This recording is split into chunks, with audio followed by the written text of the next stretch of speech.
6 વર્ષ પછી હું અમેરિકામાંથી મેડિકલનું ભણતર પૂરું કરીને ભારત પાછો આવ્યો અને એક હોસ્પિટલમાં મારી ડ્યુટી કરી રહ્યો હતો. ત્યારે મારી નજર ત્યાં કામ કરતી લગભગ 80 વર્ષની એક વૃદ્ધ મહિલા પર પડી. તે હોસ્પિટલના ફ્લોર પર વાંકી થઈને સફાઈ કરી રહી હતી અને બાજુમાં ઊભેલી એક નર્સ તેના પર જોર જોરથી બૂમો પાડી રહી હતી, કારણ કે કામ સારી રીતે થયું નહોતું. તેનું કાંપતું શરીર અને વાંકી કમર જોઈને મારા દિલમાં અચાનક અજીબ બેચેની થવા લાગી. પણ જેમ જ હું તેની પાસે ગયો અને તેનો ચહેરો ધ્યાનથી જોયો ત્યારે મારા પગ નીચેની જમીન ખસી ગઈ, કારણ કે તે કોઈ બીજી નહીં, મારી પોતાની દાદી હતી. એ જ દાદી જેના વિશે મારા મમ્મી પપ્પા હંમેશા કહેતા કે તે વૃંદાવનમાં તીર્થ કરવા ગઈ છે. એક ક્ષણે મારી દુનિયા જાણે થંભી ગઈ. મારી આંખો સામે બાળપણની બધી યાદો ફરી વળી. દાદી મને ખોળામાં રમાડતી, મને ખવડાવતી, મારા માટે પ્રાર્થના કરતી, અને આજે એ જ દાદી અજાણ્યા શહેરની હોસ્પિટલમાં ઝાડુ પોછા કરી રહી હતી. જ્યારે મેં દાદી પાસેથી તેની આ હાલતની સચ્ચાઈ સાંભળી ત્યારે મારી આત્મા પણ હચમચી ગઈ. એ દિવસે મને સમજાયું કે ક્યારેક માણસને સૌથી ઊંડો ઘા પોતાના જ લોકો આપે છે. પણ એ દિવસે મેં પણ એક નિર્ણય લીધો, એવો નિર્ણય જેણે મારી જિંદગી જ નહીં, મારા આખા પરિવારનું ભાગ્ય બદલી નાખ્યું. આજે પણ મારા મમ્મી પપ્પા પોતાના કરેલા વર્તન પર પછતાય છે અને મારી પાસે માફી માંગે છે. એટલા માટે મારી આ વાર્તા અંત સુધી જરૂર સાંભળજો, કારણ કે આ ફક્ત મારી દાદીની વાર્તા નથી, પરંતુ હજારો વૃદ્ધ લોકોના દુઃખની હકીકત છે. કદાચ આ વાર્તામાંથી તમને પણ કંઈક શીખવા મળે અને કદાચ આ કોઈની જિંદગી બદલી શકે. મારું નામ વિવાન છે. પૂરા 6 વર્ષ પછી આજે હું અમેરિકામાંથી ભારત પરત આવી રહ્યો હતો. મેડિકલના ભણતરે મને ડૉક્ટર તો બનાવી દીધો હતો, પણ દિલના એક ખૂણામાં એક બાળક હજી પણ જીવતો હતો, જેને પોતાનું ઘર, પોતાનું આંગણું અને સૌથી વધુ પોતાની દાદી યાદ આવતી હતી. જ્યારે મારું વિમાન એરપોર્ટ પર ઉતર્યું અને હું બહાર આવ્યો ત્યારે સામે મમ્મી પપ્પા ઊભા દેખાયા. તેમની આંખોમાં ગર્વ અને ખુશી સ્પષ્ટ દેખાતી હતી. આખરે તેમનો દીકરો હવે ડૉક્ટર બની ગયો હતો. મમ્મીએ મને ગળે લગાવ્યો અને પપ્પાએ મારા માથા પર હાથ રાખીને આશીર્વાદ આપ્યો. પણ એ ભીડમાં મારી નજર કોઈ બીજાને શોધી રહી હતી, મારી દાદીને. હું વારંવાર આજુબાજુ જોઈ રહ્યો હતો. કદાચ દાદી ક્યાંક ઊભા હશે અને હંમેશાની જેમ સ્મિત કરીને મને જોઈ રહ્યા હશે. જ્યારે તેઓ ક્યાંય દેખાયા નહીં ત્યારે મેં મનમાં વિચાર્યું કે કદાચ દાદી ઘરે હશે. રસ્તા દરમિયાન અમે બધા હસતા મજાક કરતા ઘરે આવ્યા, પણ મારા મનમાં એક અજાણી બેચેની હતી. ઘરના દરવાજા પર પગ મૂકતા જ હું જોરથી બોલ્યો, દાદી, દાદી, તમે ક્યાં છો? જો હું આવી ગયો. કેટલા વર્ષો થઈ ગયા તમને મળે? મારો અવાજ આખા ઘરમાં ગુંજી ઉઠ્યો, પણ ક્યાંયથી પણ તેમનો ઓળખાય એવો અવાજ સાંભળવા મળ્યો નહીં. મારું દિલ અચાનક ગભરાઈ ગયું. મેં મમ્મી પપ્પા તરફ જોયું. મારા પપ્પા, અનિલભાઈ, થોડા અસ્વસ્થ લાગી રહ્યા હતા, જાણે કંઈ કહેવા માગતા હોય પણ અટકી રહ્યા હોય. ત્યારે જ મારી મમ્મી, સુનીતાબેન, ઝડપથી બોલી, અરે બેટા, તારા દાદી આજકાલ વધારે સમય તીર્થયાત્રામાં જ પસાર કરે છે. તું ગયો ત્યારથી તેમનું મન ઘરમાં લાગતું જ નહોતું. અત્યારે તો તે વૃંદાવનમાં છે. લગભગ 1 મહિનો ત્યાં જ રહેશે, પછી જ પાછા આવશે. આ સાંભળીને મારા દિલમાં થોડી ચુભન થઈ. મેં ધીમા અવાજે કહ્યું, 1 મહિનો? ત્યાં સુધી તો હું પાછો જતો રહીશ. શું દાદી મને મળવા પણ નહીં આવે? મમ્મીએ તરત સમજાવતા કહ્યું, બેટા, હવે તેમનું મન ભગવાનમાં જ વધુ લાગે છે. આખી જિંદગી તેમણે બહુ મહેનત કરી છે. હવે સમય છે કે તેઓ પોતાના માટે જીવે. અમે પણ તેમને પૂરી આઝાદી આપીએ છીએ. 4 ધામની યાત્રા પણ કરી લીધી છે અને હવે વૃંદાવનમાં છે. તું તો જાણે છે ને, ત્યાં ગયા પછી પાછું આવવાનું કોઈનું મન નથી કરતું. એટલે આપણે તેમની ભક્તિમાં બાધા ન બનવું જોઈએ. હું શાંત થઈ ગયો, પણ મારા મનમાં અજાણી બેચેની વધતી જતી હતી. મને સમજાતું નહોતું કે હું એટલા વર્ષો પછી પાછો આવ્યો છું અને મારા દાદી મને મળવા પણ નથી આવ્યા. મેં તરત જ તેમને ફોન કરવાનો પ્રયાસ કર્યો, પણ ફોન બંધ આવતો હતો. એ જ ફોન જે છેલ્લા 3 મહિનાથી બંધ આવી રહ્યો હતો. જ્યારે પણ હું મમ્મી પપ્પાને દાદી સાથે વાત કરાવવા કહેતો, તેઓ હંમેશા કહેતા તે ક્યાંક બહાર ગયા છે, તીર્થ પર છે. પણ આજે ઘરે આવીને પણ જ્યારે હું તેમને જોઈ શકતો નહોતો ત્યારે મારું મન વધુ ગભરાવા લાગ્યું. હું ફ્રેશ થઈને મારા રૂમમાં ગયો, પણ રૂમની દરેક વસ્તુ મને બાળપણની યાદ અપાવતી હતી. સાચું કહું તો બાળપણથી જ મારી દુનિયા મારા દાદી જ હતા. મમ્મી પપ્પા બંને નોકરી કરતા હતા. મમ્મી સરકારી શાળામાં શિક્ષિકા હતી અને પપ્પા સરકારી એન્જિનિયર. તેમનો મોટાભાગનો સમય ઘરની બહાર જ પસાર થતો. એવામાં મારો ઉછેર, મારું બાળપણ અને મારી દરેક નાની મોટી જરૂરિયાત આ બધું મારી દાદીએ જ સંભાળ્યું હતું. સવારે મને ઉઠાડવો, નવડાવવો, મારા માથા પર તેલ લગાવીને માલિશ કરવી, પોતાના હાથથી ખવડાવવું, સાંજે પાર્કમાં લઈ જવું, મારી સાથે રમવું, હોમવર્ક કરાવવું, આ બધું તે જ કરતા હતા. હું જેટલો મોટો થતો ગયો તેમનો પ્રેમ પણ એટલો જ વધતો ગયો. પણ લગભગ 7 વર્ષ પહેલાં અમારા ઘરમાં એક બહુ મોટું દુઃખ આવ્યું. મારા દાદાજી આ દુનિયા છોડી ગયા. એ જ સમયે મેં મેડિકલ એન્ટ્રન્સની પરીક્ષા આપી હતી અને થોડા જ દિવસોમાં મારી અમેરિકાની એક મોટી યુનિવર્સિટીમાં પસંદગી થઈ ગઈ. પણ દાદાજી આ ખુશખબર સાંભળી પણ શક્યા નહીં. દાદાજીના ગયા પછી દાદી સંપૂર્ણ રીતે તૂટી ગયા હતા. તેમના ચહેરાનું હાસ્ય જાણે ક્યાંક ખોવાઈ ગયું હતું. એ સમયે હું જેટલું શક્ય હોય તેટલું તેમની પાસે બેસતો, તેમની સાથે વાતો કરતો, તેમને હસાવવાનો પ્રયત્ન કરતો, કારણ કે મને ખબર હતી કે તેઓ મને જોઈને જ થોડી શાંતિ અનુભવતા હતા. પણ નસીબને કંઈક બીજું જ મંજૂર હતું. 1 વર્ષ પછી જ મારે અભ્યાસ માટે અમેરિકા જવું પડ્યું. દાદી મને જવા દેવા નહોતા માગતા અને સાચું કહું તો મારું પણ મન નહોતું, પણ મારા ભવિષ્ય માટે મારે જવું પડ્યું. ત્યાં ગયા પછી પણ મારી સૌથી વધારે વાતો દાદી સાથે જ થતી. હું તેમને રોજ મારા અભ્યાસ, મારી જિંદગી અને અમેરિકાની દુનિયા વિશે બધું કહેતો અને બદલામાં દાદી મને ભારતની નાની નાની વાતો સંભળાવતા. પણ છેલ્લા 3 મહિનાથી મારી તેમની સાથે વાત થઈ શકતી નહોતી અને એ જ વાત મને સૌથી વધુ પરેશાન કરતી હતી. હું કોઈ પણ રીતે તેમને મળવા માગતો હતો, પણ મમ્મી પપ્પાની વાત યાદ કરીને પોતાને રોકી લેતો કે ક્યાંક તેમની ભક્તિમાં અવરોધ ન આવી જાય. મન મારીને હું મારા કામમાં લાગી ગયો. મને અહીં એટલા માટે બોલાવવામાં આવ્યો હતો કે આવતા 15 દિવસમાં મારે ભારતના અલગ અલગ શહેરોમાં જઈને હોસ્પિટલમાં દર્દીઓનો ઈલાજ કરવાનો હતો. આવતીકાલે મારે દિલ્હીની હોસ્પિટલમાં જવાનું હતું અને 2 દિવસ પછી બેંગ્લોર. બીજા દિવસે હું વહેલી સવારે ઉઠીને હોસ્પિટલ પહોંચી ગયો. આખો દિવસ મેં દર્દીઓને જોયા. જેઓ પાસે પૈસા નહોતા તેમનો મફતમાં ઈલાજ કર્યો અને જેટલું શક્ય હોય તેટલી તેમની મદદ પણ કરી. સાંજે જ્યારે હું થાકેલો ઘરે પાછો આવ્યો ત્યારે મમ્મીએ મારા માટે ચા અને જમવાનું બનાવ્યું. પરંતુ ખબર નહીં કેમ દરેક કોડિયામાં મને મારી દાદીની યાદ આવી રહી હતી. એ જ દાદી જે આજે પણ ફોન પર હસીને કહેતા હતા, તું જલ્દીથી અમેરિકાથી પાછો આવી જા. હું તારા માટે મારા હાથથી તારા મનપસંદ પૂરી શાક બનાવીને ખવડાવીશ. આજે હું ખરેખર ભારતમાં પાછો આવી ગયો હતો, પણ મારા દાદી મારી પાસે નહોતા અને આ વાત મને અંદરથી બહુ દુઃખ આપી રહી હતી. દિલ્હીની હોસ્પિટલમાં સતત 2 દિવસ દર્દીઓને જોયા પછી હવે મારે બેંગ્લોર જવાનું હતું. ત્યાં પણ મારી એપોઇન્ટમેન્ટ પહેલેથી જ નક્કી હતી અને ઘણા દર્દીઓની યાદી મારી પાસે આવી ગઈ હતી. એટલા માટે મેં સીધું દિલ્હીમાંથી ફ્લાઇટ લીધી અને બેંગ્લોર માટે નીકળી ગયો. સાચું કહું તો આ શહેર મારા માટે સંપૂર્ણ નવું હતું. આજ સુધી હું અહીં ક્યારેય આવ્યો નહોતો.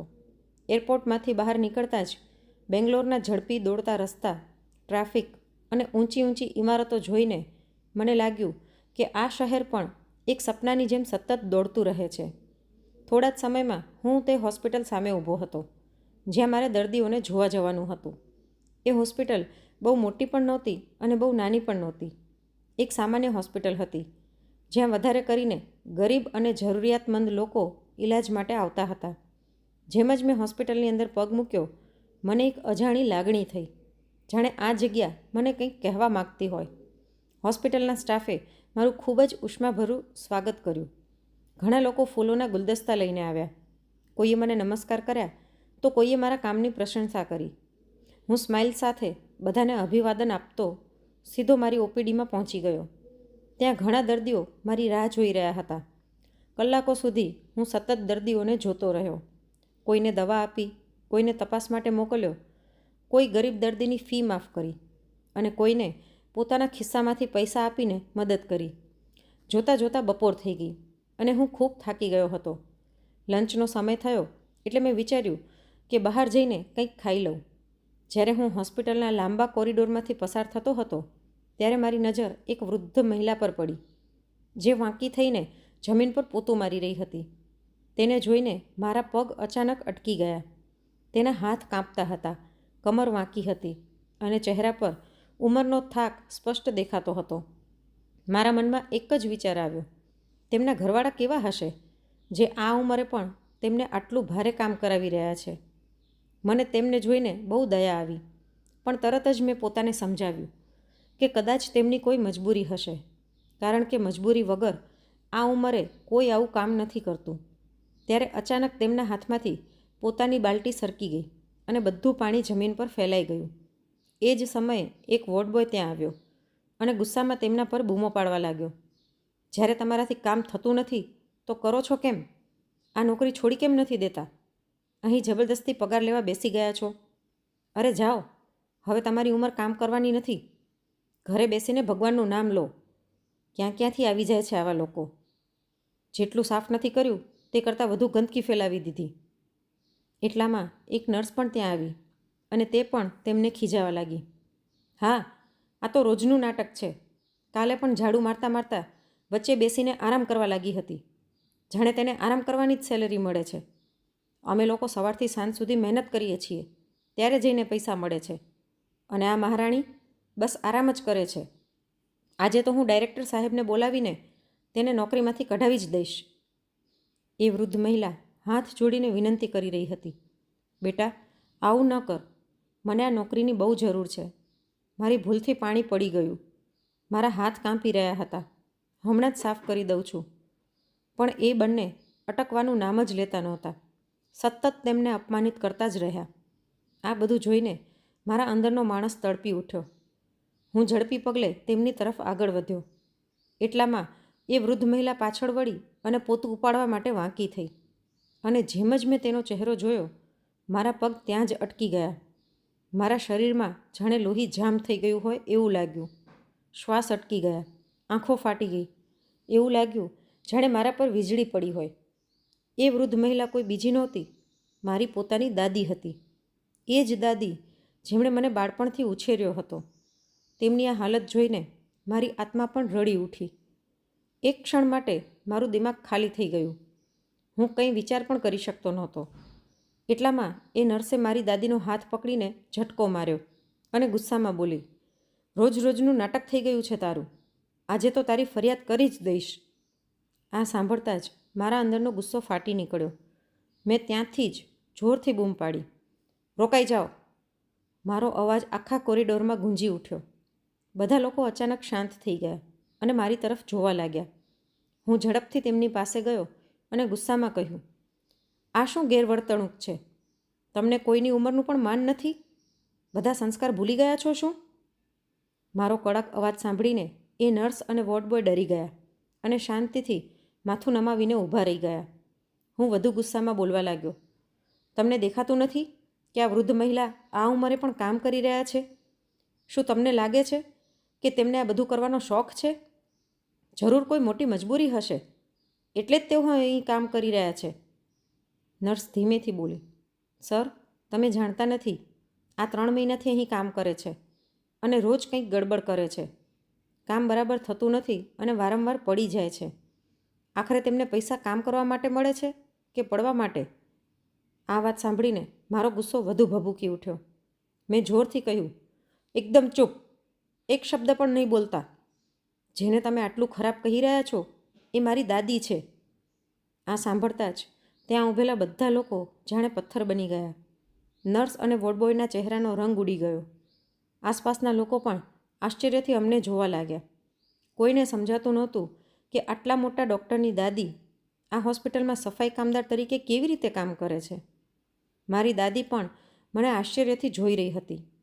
6 વર્ષમાં મારો ચહેરો ઘણો બદલાઈ ગયો હતો, એટલે કદાચ તેઓ મને ઓળખવાનો પ્રયત્ન કરી રહ્યા હતા.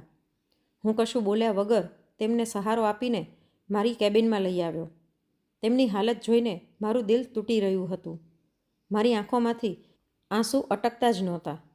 તેમણે સફેદ રંગની જૂની અને ફાટી ગયેલી સાડી પહેરી હતી, જેમાં ઘણી જગ્યાએ છિદ્ર હતા. તેમનો કરચલીઓ ભરેલો ચહેરો આંસુઓથી ભીનો થઈ ગયો હતો. હાથ પગ કાંપી રહ્યા હતા. સાફ દેખાતું હતું કે છેલ્લા થોડા સમયથી તેમની જિંદગી બિલકુલ સારી રહી નહોતી. હું વિચાર પણ કરી શકતો નહોતો કે એક મોટા ડૉક્ટરની દાદી, એક સરકારી એન્જિનિયરની મા અને એક સરકારી શિક્ષિકાની સાસુની આવી હાલત કેવી રીતે થઈ શકે? મારું દિમાગ ચક્કર ખાઈ રહ્યું હતું.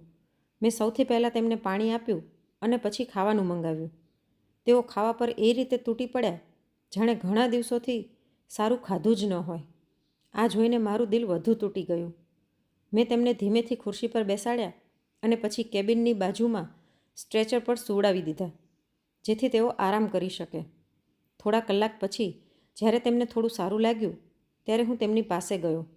મેં મારા ચશ્મા ઉતારી દીધા, એપ્રન પણ કાઢી નાખ્યું, કારણ કે એ સમયે હું તેમની સામે ડૉક્ટર નહીં પણ તેમનો પૌત્ર બનીને ઊભો રહેવા માગતો હતો. હું ધીમે ધીમે તેમની પાસે ગયો, તેમનો કાંપતો હાથ મારા હાથમાં લીધો અને નરમ અવાજમાં કહ્યું, દાદી. જેમ જ તેમણે મને ધ્યાનથી જોયો, તેમની આંખોમાં ઓળખની ચમક આવી ગઈ. પછીના જ પળે તેઓ ચોધાર આંસુએ રડવા લાગ્યા. તેમના મોઢામાંથી ફક્ત એક જ શબ્દ નીકળ્યો, વિવાન, મારા દીકરા, તું આવી ગયો. એટલું કહીને તેઓ રડતા રડતા મને ભેટી પડ્યા. હું પણ પોતાને રોકી શક્યો નહીં. મેં તેમને મજબૂત રીતે ગળે લગાવી લીધા. તેઓ લાંબા સમય સુધી રડતા રહ્યા અને મારી આંખોમાંથી પણ આંસુ અટકતા નહોતા. એક ક્ષણે મને લાગ્યું કે મારા દિલમાં જાણે તોફાન ઉઠી ગયું હોય. મેં ધીમેથી દાદીનો હાથ પકડી રાખ્યો. તેમની આંગળીઓ ઠંડી હતી અને કાંપી રહી હતી. મેં તેમને સંભાળતા પૂછ્યું, દાદી, તમે અહીં બેંગ્લોરના આ હોસ્પિટલમાં કેવી રીતે આવી ગયા? તમે તો દિલ્હીમાં હતા ને? મમ્મી પપ્પા તો કહેતા હતા કે તમે વૃંદાવનમાં છો. સાચું કહો દાદી, આખરે તમારી સાથે શું થયું? મારી વાત સાંભળીને દાદીની ઝૂકેલી આંખો વધુ નીચે થઈ ગઈ. તેમનો અવાજ પહેલાંથી જ નબળો હતો, પણ તેમાં એવું દુઃખ હતું કે સાંભળીને કોઈનું પણ દિલ કાંપી જાય. તેમણે ધીમે ધીમે કહેવાનું શરૂ કર્યું, બેટા વિવાન, શું કહું તને? તું વિદેશ ગયો ત્યારથી મારી જિંદગી જાણે અંધારા કૂવામાં પડી ગઈ છે. તારા દાદાજીને ગયે 7 વર્ષ થઈ ગયા અને તેમના ગયા પછી મારો સહારો ફક્ત તું જ હતો. પણ તું વિદેશ ગયો પછી હું ઘરમાં એકદમ એકલી પડી ગઈ. તારી મમ્મી પોતાના સ્કૂલના કામમાં અને તારા પપ્પા પોતાના ઓફિસના કામમાં એટલા વ્યસ્ત રહેતા કે તેમને મારી તરફ જોવાની પણ ફુરસદ નહોતી. શરૂઆતમાં તો હું તારી સાથે ફોન પર વાત કરી લેતી તો મન થોડું હળવું થઈ જતું, પણ જેમ જેમ સમય પસાર થતો ગયો તારા મમ્મી પપ્પાનો મારા પ્રત્યેનો વર્તાવ વધુ કડવો બનતો ગયો. પાછલા વર્ષે જ્યારે તારી મમ્મી નિવૃત્ત થઈ અને તારા પપ્પા પણ વધારે સમય ઘરે રહેવા લાગ્યા ત્યારે તો પરિસ્થિતિ વધુ ખરાબ થઈ ગઈ. ઘરમાં હંમેશા મારી જ ભૂલ કાઢવામાં આવતી. નાની નાની વાત પર મને ટોકવામાં આવતી. જો હું મારા મનથી કંઈ બનાવું તો તારી મમ્મી ગુસ્સે થઈને કહેતી, ઘરમાં પહેલાંથી જ એટલા ખર્ચા છે, ઉપરથી વિવાન વિદેશમાં ભણે છે અને તમે છો કે કામ ઓછું કરવાના બદલે વધારો છો. વધતી ઉંમરના કારણે મને ડૉક્ટર અને દવાઓની જરૂર પડતી હતી, પણ એક વખત ડૉક્ટર પાસે જવાની વાત કરું તો એટલી બધી વાતો સાંભળવી પડતી કે ઘણીવાર હું ચૂપચાપ દુઃખ સહન કરી લેતી. ધીમે ધીમે સ્થિતિ એવી થઈ ગઈ કે હું મારા જ ઘરમાં એક ભાર જેવી બની ગઈ. ઘરમાં કામ કરતી નોકરાણીને પણ કાઢી નાખી અને ઘરના બધા કામ, કચરા, પોતા, વાસણ, કપડાં ધોવા બધું મારી પાસે જ કરાવવાનું શરૂ થયું. મારી વાંકી કમર અને કાંપતા હાથ હોવા છતાં મને સવારથી સાંજ સુધી કામ કરવું પડતું અને બદલામાં 2 ટાઈમનું જમવાનું મળી જાય તો એ જ મારા માટે ઘણું હતું. દાદી થોડા સમય માટે શાંત થઈ ગયા, જાણે પોતાના આંસુઓ રોકવાનો પ્રયત્ન કરી રહ્યા હોય. પછી તેમણે ઊંડો શ્વાસ લઈને આગળ કહ્યું, બેટા, હું હંમેશા તારા ફોનની જ રાહ જોતી. તારી સાથે 2 વાત થઈ જતી તો લાગતું કે હજી દુનિયામાં કોઈ છે જે મને યાદ કરે છે. પણ થોડા મહિના પહેલાં મારો ફોન બગડી ગયો. મેં તારા મમ્મી પપ્પાને ઘણીવાર કહ્યું કે મને એક સાદો ફોન લઈ આપો જેથી હું મારા દીકરા વિવાન સાથે વાત કરી શકું, પણ તેઓ દર વખતે વાત ટાળી દેતા. ધીમે ધીમે તારી સાથે પણ મારી વાતચીત બંધ થઈ ગઈ અને હું એકદમ એકલી પડી ગઈ. હું તો ભગવાનને પ્રાર્થના કરવા લાગી કે હવે મને પોતાની પાસે બોલાવી લો. પણ 2 મહિના પહેલાં અચાનક એક દિવસ તારા પપ્પા મારી પાસે આવ્યા અને બોલ્યા, માં, ચાલો તમારો ફૂલ બોડી ચેકઅપ કરાવી દઈએ. બેંગ્લોરના એક મોટા હોસ્પિટલમાં મફતમાં ચેકઅપ થઈ રહ્યો છે. ફક્ત આવવા જવાનું ભાડું લાગશે. તેની આ વાત સાંભળીને મને લાગ્યું કે કદાચ મારા દીકરાના દિલમાં મારા માટે થોડી મમતા જાગી છે. કદાચ તેને મારી હાલત જોઈને દુઃખ થયું હશે. હું પણ ખુશીથી તેની સાથે ટ્રેનમાં બેસીને બેંગ્લોર આવી ગઈ. અહીંયા મોટી હોસ્પિટલમાં આવીને તેણે મને બહાર કોરિડોરમાં એક બેન્ચ પર બેસાડી અને કહ્યું, માં, તમે અહીં બેસો, હું ડૉક્ટર પાસે એપોઇન્ટમેન્ટ લઈને આવું. થોડા સમય પછી તે પાછો આવ્યો અને બોલ્યો, માં, હજુ બહુ દર્દીઓ છે, તમે અહીં બેસો, હું બહારથી તમારા માટે કંઈ ખાવાનું લઈને આવું. હું ત્યાં બેસીને તેની રાહ જોતી રહી. ધીમે ધીમે ડૉક્ટરો બધા દર્દીઓને જોતા ગયા. એક પછી એક બધાના નામ બોલાવાયા, પણ મારું નામ ન આવ્યું. મને લાગ્યું કે કદાચ તે મારું નામ લખાવવાનું ભૂલી ગયો હશે. પહેલાં 2 કલાક વીતી ગયા, પછી 4 કલાક, સવારથી સાંજ થઈ ગઈ, પણ મારો દીકરો પાછો આવ્યો નહીં. ત્યારે મારા મનમાં ડર ઊભો થયો, ક્યાંક તેની સાથે કંઈ ખરાબ તો નથી થયું ને? હું ગભરાઈને બહાર દોડી અને તેને શોધવા લાગી. ત્યારે મેં એક સિક્યોરિટી ગાર્ડને પૂછ્યું કે શું તેણે મારા સાથે આવેલા માણસને જોયો છે? તો તે બેદરકારીથી બોલ્યો, અહીં રોજ હજારો લોકો આવે છે, કોણ કોને છોડીને જાય છે એ અમે કેવી રીતે યાદ રાખીએ? ઘણીવાર લોકો પોતાના વૃદ્ધ માતા પિતાને અહીં મૂકીને ભાગી જાય છે. આ વાત સાંભળતા જ મારા પગ નીચેની જમીન ખસી ગઈ.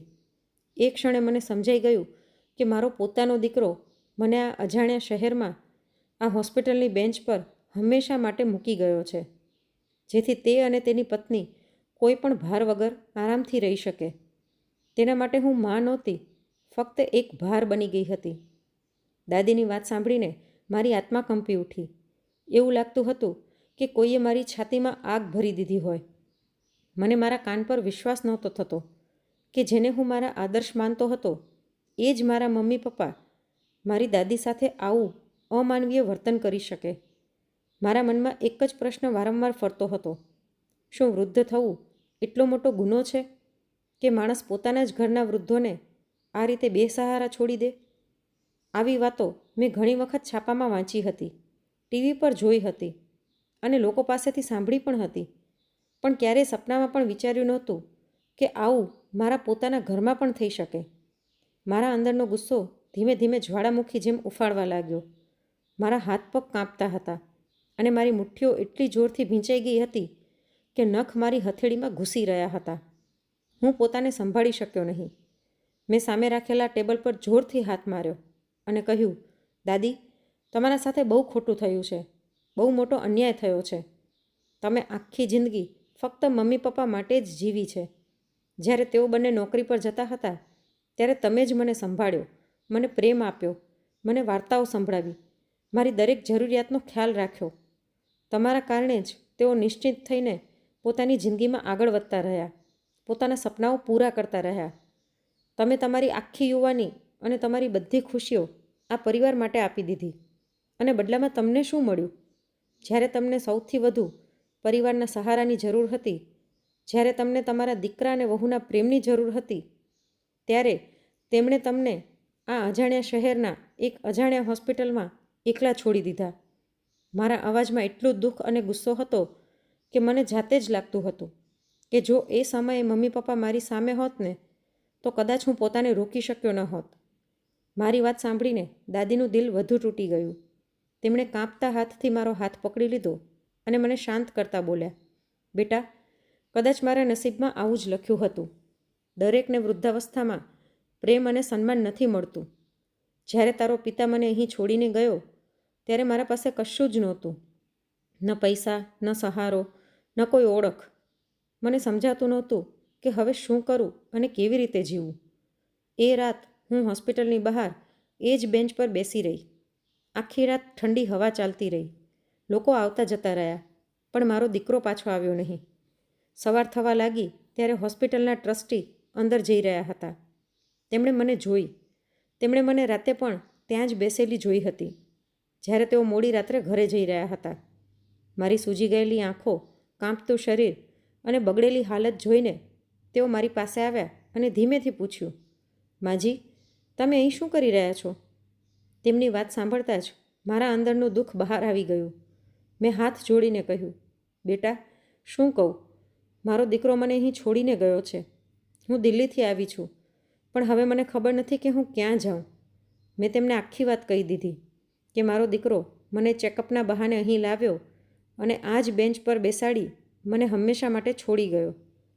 મારી વાત સાંભળી તેમની આંખોમાં પણ આંસુ આવી ગયા. થોડીવાર ચૂપ રહીને તેમણે કહ્યું, માજી, સાચું કહું તો આવી ઘટનાઓ અહીં ઘણીવાર થાય છે. ઘણા લોકો પોતાના વૃદ્ધ માતા પિતાને હોસ્પિટલમાં છોડી જાય છે. અમે ઈચ્છીએ છતાં દરેકની મદદ કરી શકતા નથી.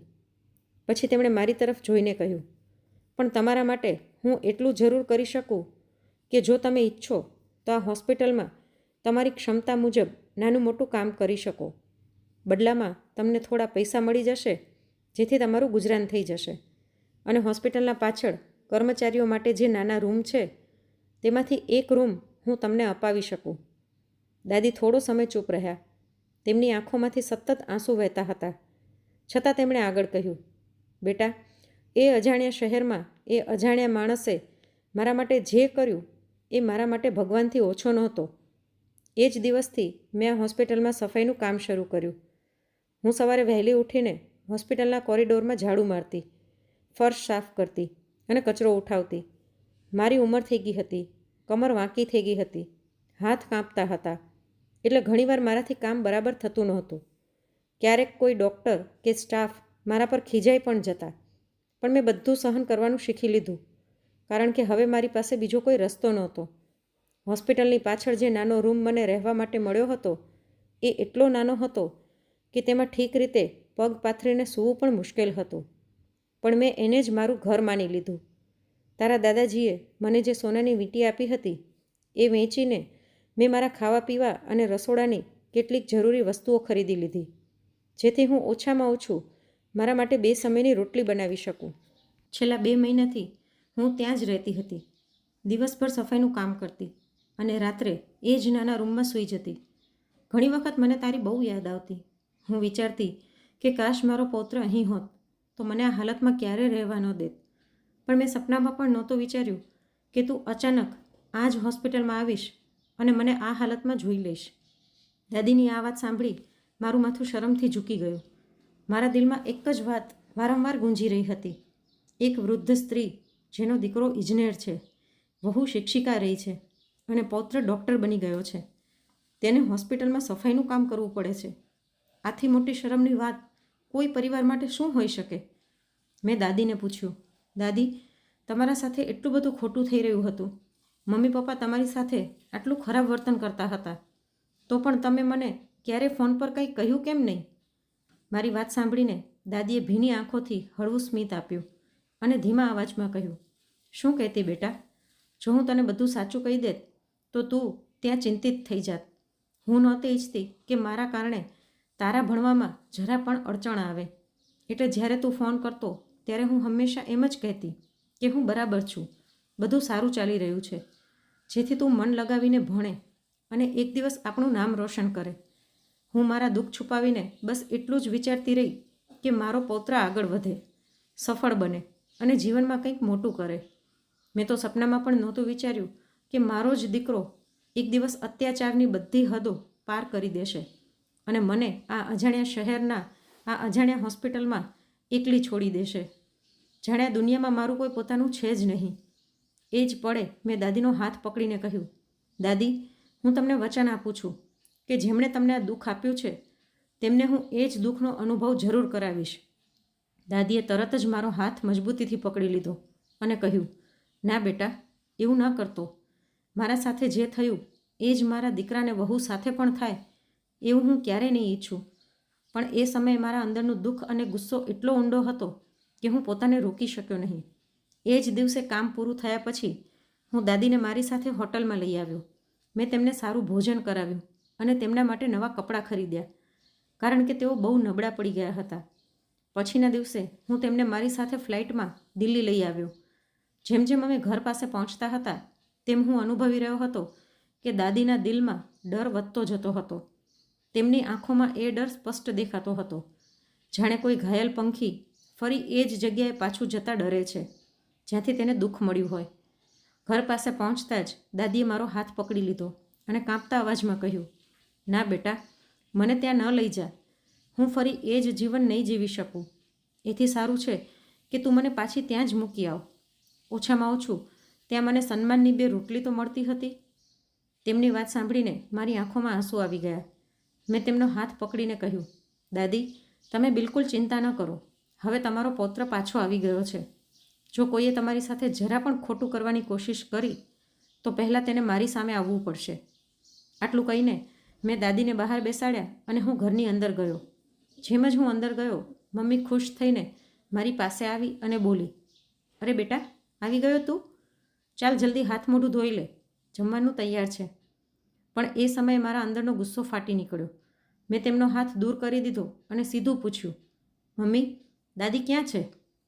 મારી વાત સાંભળતા જ મમ્મી ગભરાઈ ગઈ. એટલામાં પપ્પા પણ અંદર આવી ગયા અને બોલ્યા, તને કહ્યું હતું ને કે તારી દાદી વૃંદાવનમાં છે. આ સાંભળીને મારો ગુસ્સો વધુ વધી ગયો. મેં ઊંચા અવાજમાં કહ્યું, આ વખતે મારે સાચું સાંભળવું છે, ખોટું નહીં. સાચું સાચું કહો, તમે દાદી સાથે શું કર્યું છે? જ્યારે બંને ચૂપ રહ્યા ત્યારે મેં દરવાજા તરફ જોઈને અવાજ આપ્યો, દાદી, અંદર આવો. જેમ જ દાદી અંદર આવ્યા, મમ્મી 2 પગલાં પાછળ હટી ગઈ અને પપ્પાનો ચહેરો પીળો પડી ગયો. હું દાદીને સહારો આપીને અંદર લાવ્યો અને ગુસ્સામાં કહી બેઠો, તમે લોકો એટલા નીચા પડી શકો એ મેં ક્યારેય વિચાર્યું નહોતું. એક 80 વર્ષની માતાને હોસ્પિટલમાં એકલી છોડી આવો અને એ જાણવાની પણ કોશિશ ન કરો કે તેઓ જીવિત છે કે નથી. મારા પ્રશ્નોના તેમના પાસે કોઈ જવાબ નહોતા. અંતે તેઓ મારા પગમાં પડીને માફી માંગવા લાગ્યા. પણ એ સમયે મારું દિલ પથ્થર બની ગયું હતું. મેં સ્પષ્ટ કહી દીધું કે હવે દાદી માટે તેમને કંઈ કરવાની જરૂર નથી. તેમના માટે તેમનો પૌત્ર જ પૂરતો છે. એ જ રાત્રે હું દાદીને લઈને પાછો હોટલમાં ગયો. 1 અઠવાડિયા સુધી હું હોટલમાં રહ્યો અને પછી દાદીને મારી સાથે અમેરિકા લઈ આવ્યો. આજે એ ઘટનાને 2 વર્ષ થઈ ગયા છે. મમ્મી પપ્પા ઘણીવાર ફોન કરે છે, પણ મારું મન એમની સાથે વાત કરવાનું નથી થતું. મેં મનમાં નક્કી કરી લીધું છે કે જ્યાં સુધી તેમને એ જ દુઃખનો અનુભવ નહીં થાય જે તેમણે દાદીને આપ્યું હતું, ત્યાં સુધી હું એમની સાથે વાત નહીં કરું.